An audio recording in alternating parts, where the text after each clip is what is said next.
Hello everybody, आप लोग को राजन बायोलॉजी क्लास में स्वागत है। आज हम लोग क्लास 11 के किंगडम मोनेरा के बारे में पढ़ने जा रहे हैं। जैसा कि आप लोगों को पता है कि जितने लिविंग ऑर्गेनिज्म है इसका 5 किंगडम बनाया गया है। फर्स्ट किंगडम का हम लोग नाम रखे हैं किंगडम मोनेरा। दूसरे का आज हम लोग नाम रखे हैं किंगडम प्रोटिस्टा और तीसरे का नाम है किंगडम फंगाई। चौथा का नाम है किंगडम एनिमेलिया और पांचवा का नाम है किंगडम प्लेनेटेई। तो आज हम लोग फर्स्ट किंगडम मोनेरा के बारे में जानेंगे। देखिए, ये किंगडम शुरू करने के पहले कुछ बातों को आप जान जाइए। पहला बात, ये किंगडम जो है, इस किंगडम में मेनली आपका बैक्टीरिया ही है। दूसरी बात आपको जानना है कि इस किंगडम में सिर्फ और सिर्फ प्रोकैरियोटिक सिंगल सेल ऑर्गेनिज्म है, जिसमें मैंने पहले पॉइंट में दर्शाया है कि this kingdom contain prokaryotic single celled organism. Prokaryotic single celled, यहाँ पर आप ध्यान दीजिएगा, सिंगल सेल्ड, सिंगल मैंने एक, और किस नेचर का है बाबू? प्रोकैरियोटिक। आप यहाँ जानिएगा कि यहाँ सबसे पहला चीज़ को आप जानिए, यहाँ पर ये जानिए, ये सिंगल सेल है, यानी इस ऑर्गेनिज्म के बॉडी में सिर्फ और सिर्फ एक सेल पाया जाता है, और वो सेल किस नेचर का है? वो सेल प्रोकैरियोटिक नेचर का है। तो ये बात आपका फर्स्ट ऑफ ऑल ये क्लियर हो गया कि इस किंगडम में जो भी ऑर्गेनिज्म पाए जाएंगे उसमें सेल की संख्या, उसमें सेल का नंबर एक पाया जाएगा, और उसका सेल किस नेचर का होगा? उसका सेल आपका प्रोकैरियोटिक नेचर का होगा। ये बात तय हो गया। दूसरा बात यहाँ जानना है कि this kingdom mainly contain bacteria. ये किंगडम क्या है? बैक्टीरिया है। इसीलिए हम लोग इसको क्या बोल सकते हैं? Kingdom of bacteria. इसमें क्या आप बोलिएगा? Kingdom of bacteria. मोनेरा को आप क्या बताइएगा? Kingdom of bacteria. चलिए, आप किसी भी बैक्टीरिया का नाम सुनिएगा, जैसे टाइफाइड किसके द्वारा होता है? सैल्मोनी टाइफी के द्वारा। टाइफाइड किसके द्वारा होता है? सैल्मोनी टाइफी के द्वारा। तो आप यहाँ पर सैल्मोनी टाइफी को डायरेक्टली आप बोलिएगा ये किस किंगडम में पाया जाता है? ये मोनेरा में पाया जाता है। जिस बैक्टीरिया, जैसे एक बैक्टीरिया का नाम है लैक्टोबैसिलस, जो दूध को दही बनने में मदद करता है, दूध को दही बनाने में मदद करता है। तो इस बैक्टीरिया का नाम लैक्टोबैसिलस है। जैसे आपको पता चल गया कि ये बैक्टीरिया है, आप सिर्फ कुछ सीधा इसको आप एक किंगडम में डालिएगा, उस किंगडम का नाम है क्या? मोनेरा। और अब यहाँ पर एक बात जानना है कि ये जो किंगडम है बैक्टीरिया का, ये हर जगह पाया जाता है। दुनिया के हर कोने में ये पाए जाएंगे। हॉट स्प्रिंग में पाए जाएंगे, जहाँ ऑक्सीजन नहीं पाया जाता वहाँ पाए जाएंगे। जहाँ मार्सी लैंड है, जहाँ मीथेन गैस का निर्माण होता है, जिस एरिया में, उसको हम लोग मार्सी लैंड बोलते हैं, वहाँ पर भी ये बैक्टीरिया पाया जाता है।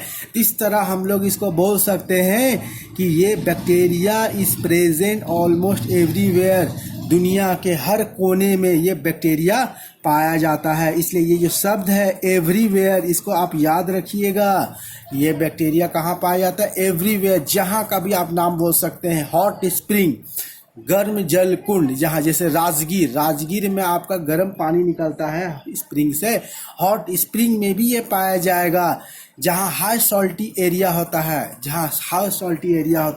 वहाँ पर भी ये पाया जाता है। जहाँ हाई एसिडिक कंडीशन होता है, वहाँ पर भी ये पाया जाता है। चलिए, एक बात तो आप लोगों को क्लियर हो गया कि पहला चीज़ इसमें आप याद रखिएगा सिंगल सेल ऑर्गेनिज्म है। दूसरा बात याद रखिएगा ये किंगडम ऑफ बैक्टीरिया। तीसरा बात याद रखिएगा ये हर जगह पाया जाता है। चलिए, अब देखिए किंगडम मोनेरा के बारे में आप एक बात जानिए कि ये किंगडम किसका है? बैक्टीरिया का। तो बैक्टीरिया जो है इसके शेप के आधार पर, इसके बॉडी के डिजाइन के आधार पर इसे 4 कैटेगरी में बांटा गया, 4 ग्रुप में बांटा गया। कितना कैटेगरी में बांटा गया है? 4 कैटेगरी। किसमें? 4 कैटेगरी में। किसके हिसाब पर 4 कैटेगरी में बांटा गया है? शेप के आधार पर, इसका बॉडी के डिजाइन कैसा है, इसका बॉडी का आकार कैसा, उसमें बांटा गया। तो पहला देखिए बैक्टीरिया का शेप कैसा आएगा? स्फेरिकल कोकस। पहला क्या आएगा? स्फेरिकल कोकस। स्फेरिकल कोकस का देखिए यहाँ पर डिजाइन बना हुआ है, ये गोल गोल आकार में होगा। स्फेरिकल कोकस हम लोग सिंगुलर, जब एक बैक्टीरिया होगा इस तरह का, इसका नाम हम लोग लिखेंगे स्फेरिकल कोकस। लेकिन बहुत सारे संख्या में रहेगा, जब प्लूरल फॉर्म में रहेगा तो इसका नाम हो जाएगा कोकी। इसका नाम क्या हो जाएगा? कोकी नाम हो जाएगा। सिंगल जब रहेगा तो इसको बोलेंगे स्फेरिकल कोकस, और जब प्लूरल में हो जाएगा तो इसको बोलेंगे स्फेरिकल कोकी। अब आपका एक है रॉड शेप बैसिलस। जैसे रॉड शेप, ये रोड के आकार में, एक लंबा आकार में, इलोंगेटेड रहेगा, चम्मच के आकार में रहेगा। जब इसको हम लोग रॉड शेप बैसिलस बोलेंगे, इसको हम लोग क्या बोलेंगे? Rod shape bacillus. से क्या बोला जाएगा? Rod shape bacillus. लेकिन जैसे ये बहुवचन में होगा, जैसे ही इसका संख्या बहुत सारे रहेगा, इसका नाम हो जाएगा प्लूरल में बैसिलस। तो याद रखिएगा स्फेरिकल कोकस, जब ये गोल आकार में रहेगा तब इसको हम लोग बोलेंगे स्फेरिकल कोकस, और जब स्फेरिकल कोकल बहुत ज़्यादा संख्या में रहेगा तो इसका नाम हो जाएगा कोकी, यानी स्फेरिकल कोकी।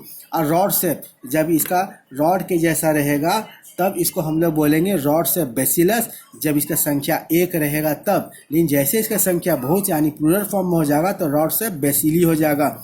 अब तीसरा में कॉमा शेप, देखिए ये कॉमा का आकार का हो गया। जिस तरह इंग्लिश में हम लोग कॉमा का प्रयोग करते हैं, लिखने में प्रयोग करते हैं कॉमा का, तो कॉमा आकार रहेगा तो इसको बोलेंगे कॉमा से विवरम। क्या होगा? कॉमा से विवरम। जब सिंगल रहेगा तो, लेकिन जैसे प्लूरल में आ जाएगा यानी बहुवचन में आ जाएगा तो इसको हो जाएगा विब्रो, VIBRIO, विब्रो। अब देखिए, अब देखिए जब इसका आकार एक लंबा ऐसा होगा, स्पायरली होगा। कैसे? एक लग रहा है ना कि आगे पीछे जड़ है, इसको हम लोग बोलेंगे स्पायरल, स्पायरुलम, स्पायरलम। जब 1 में रहेगा तो इसका नाम है स्पायरल, स्पायरुलम हो जाएगा। लेकिन जब आकार 1 से अधिक हो जाएगा यानी प्लूरल फॉर्म हो जाएगा तो इसको बोलेंगे स्पायरल, स्पायरिला इस नाम हो जाएगा। और देखिए some of the bacteria are autotroph. Some of the bacteria क्या है यहाँ पर? ऑटोट्रॉफ। ऑटोट्रॉफ किसे कहा जाता है? एक बात आप जान जाइए कि न्यूट्रिशन जो है 2 प्रकार का होता है। न्यूट्रिशन कितना प्रकार का होता है? 2 प्रकार का।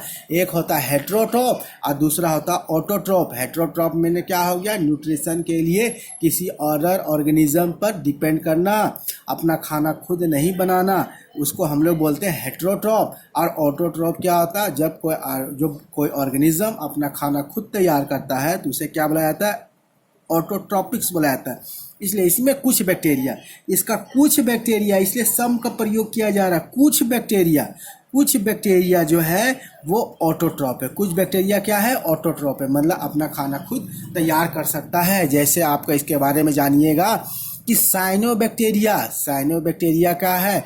एक ऐसा बैक्टीरिया है जिसके पास क्लोरोफिल पाया जाता है, क्लोरोफिल ए। देखिए क्लोरोफिल जो है बहुत प्रकार के होते हैं, उसमें से एक प्रकार है क्लोरोफिल ए जो ग्रीन प्लांट के सिमिलर होता है, और ये साइनोबैक्टीरिया में पाया जाता है। और साइनोबैक्टीरिया फोटोसिंथेसिस करता है, इसीलिए। और साइनोबैक्टीरिया आपका किंगडम मोनेरा में ही आता है। ये एक बैक्टीरिया है जिसको हम लोग ब्लू ग्रीन एल्गी भी बोलते हैं। और आप जानते हैं बहुत सारे तालाब में वाटर बॉडीज़ को ब्लूम करने का मेन कारण बैक्टीरिया ही होता है, और वो बैक्टीरिया का नाम है साइनोबैक्टीरिया। ये बहुत इंपॉर्टेंट क्वेश्चन है, आपको लोग के एग्जाम में आ सकता है कि ऐसा बैक्टीरिया का नाम बताइए जो वाटर बॉडीज़ को पोल्यूट करता है, वो हो गया साइनोबैक्टीरिया।